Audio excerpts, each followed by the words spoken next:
بسم اللہ الرحمن الرحیم۔ عبادہ بن صامت رضی اللہ عنہ جو بدر کی لڑائی میں شریک تھے اور لیلۃ العقبہ کے 12 نقیبوں میں سے تھے، فرماتے ہیں کہ رسول اللہ صلی اللہ علیہ وسلم نے اس وقت جبکہ آپ کے ارد گرد صحابہ کی ایک جماعت بیٹھی ہوئی تھی، فرمایا کہ مجھ سے بیعت کرو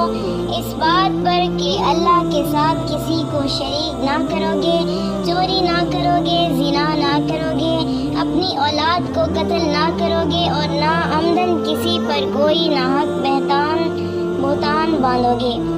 اور کسی بھی اچھی بات میں خدا کی نافرمانی نہ کرو گے۔ جو کوئی تم میں اس عہد کو پورا کرے گا تو اس کا ثواب اللہ کے ذمہ ہے، اور جو کوئی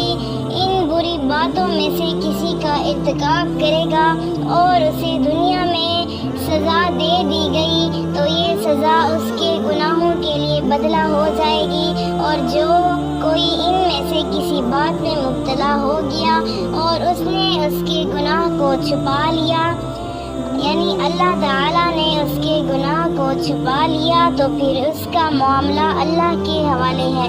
اگر چاہے معاف کر دے اور اگر چاہے سزا دے دے۔ عبادہ کہتے ہیں کہ پھر ہم سب نے ان سب باتوں پر آپ صلی اللہ علیہ وسلم سے بیعت کر لی۔